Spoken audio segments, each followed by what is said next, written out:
जो पिछले 10 साल में हो रहा है वो संविधान की हत्या है। संविधान की हत्या उनके द्वारा हुई है और बार बार हुई है। चुनावी मैदान से शुरू हुआ आपातकाल का शोर चुनाव के बाद भी थमता हुआ दिखाई नहीं दे रहा है। इससे पहले परंपरा थी कि जो चुनावी मुद्दे चुनावी मैदान में विरोधियों को घेरने के लिए उठाए जाते थे, वो चुनावी माहौल के दौरान नेताओं के कदमों के नीचे दबकर वहीं दफन हो जाते थे। लेकिन इस बार ये परंपरा टूट गई है।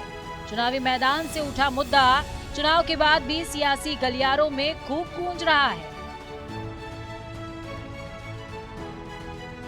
चुनाव से पहले और चुनाव के बाद इस मुद्दे में फर्क सिर्फ इतना आया है कि उसे चुनाव से पहले नेताओं ने आपातकाल के रूप में जनता के सामने पेश किया था और चुनाव के बाद इसे बीजेपी नेताओं ने संविधान हत्या दिवस के रूप में पेश किया है। यानी जिस मुद्दे को अपनी ढाल बनाकर बीजेपी ने कांग्रेस पर दबाव बनाने की कोशिश की थी, वो अब भी जारी है।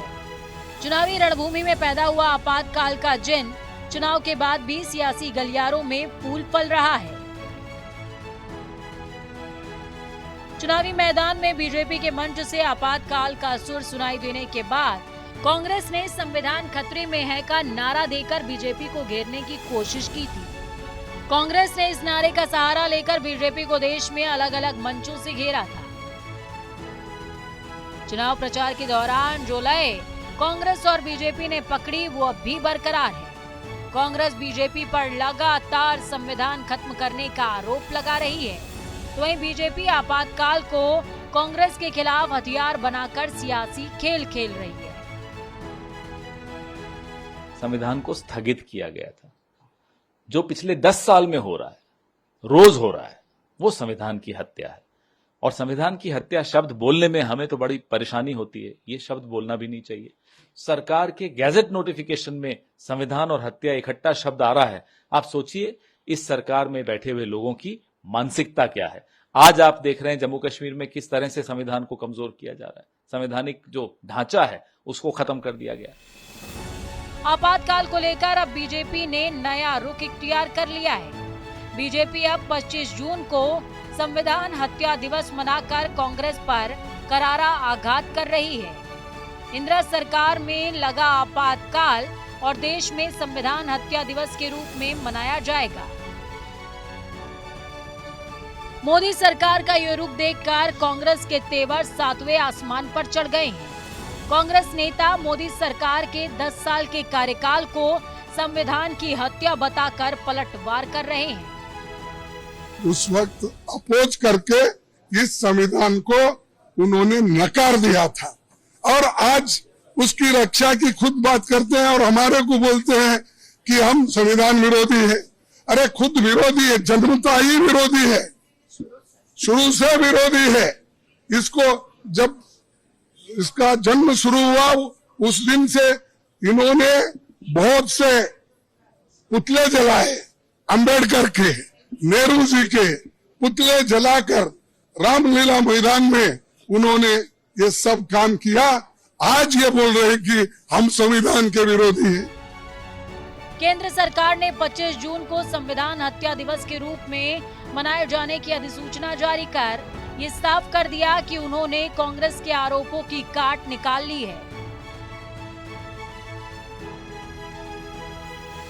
दरअसल कांग्रेस लगातार बीजेपी पर आरोप लगा रही है। बीजेपी संविधान बदलने की फिराक में है, जिसके जवाब में मोदी सरकार ने 49 साल पहले 25 जून 1975 को इंदिरा गांधी के आपातकाल के फैसले को संविधान को कुचलने वाला कदम बताकर करारा पलटवार किया है। इंदिरा गांधी जी ने, हमारे जो पूर्व प्रधानमंत्री रहे, उन्होंने उस दिन इमरजेंसी लागू किया था पूरे देश के ऊपर और बहुत लोगों के ऊपर, हजारों लोगों के ऊपर यातनाएं उस समय करी गई। बहुत लोगों को अरेस्ट किया गया, जेल के अंदर मीसा जैसे एक्ट लगाए गए, जेल के अंदर उनके ऊपर अत्याचार हुआ। तो इस तरीके से एक ऐसा वातावरण उस समय तैयार किया गया था कि जिसमें डेमोक्रेसी की मर्डर हो गई थी। और आज उनके ही जो डिसेंडेंट हैं वो संविधान ऐसे ऐसे करके जैसे कोई फिल्म स्टार जाता है हाथ लहराते हुए, ऐसे संविधान को लहराते हुए सब जा रहे हैं, शपथ ले रहे हैं, जबकि संविधान की हत्या उनके द्वारा हुई है और बार बार हुई है। कांग्रेस संविधान को मोदी सरकार से खतरे का कितना ही हवा खड़ा करे, ये सच है कि संविधान में सबसे ज्यादा संशोधन उसने ही किए हैं, और वो भी विपक्ष की अनदेखी करके। उसके उलट मोदी सरकार ने बीते 10 सालों में जो भी संविधान संशोधन किए, उनमें से हर किसी का कांग्रेस ने समर्थन किया, वो चाहे जीएसटी संबंधी हो या फिर निर्धन सवर्णों को आरक्षण प्रदान करने का।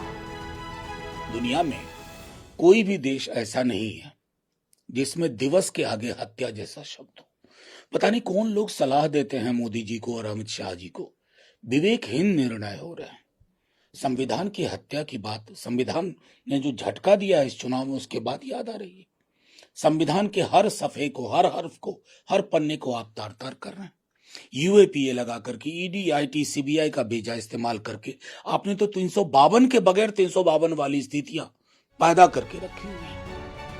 मौजूदा हालात को देखकर तो साफ है कि संविधान और आपातकाल को लेकर जो सियासत शुरू हुई है, वो इतनी जल्दी थमने वाली नहीं है। एक तरफ कांग्रेस संविधान की रक्षा की दुहाई देकर बीजेपी पर निशाना साध रही है, तो वहीं बीजेपी भी आपातकाल को अपनी ढाल बनाकर कांग्रेस को आईना दिखा रही है। न्यूज़ इंडिया के लिए संजीव कुमार की रिपोर्ट।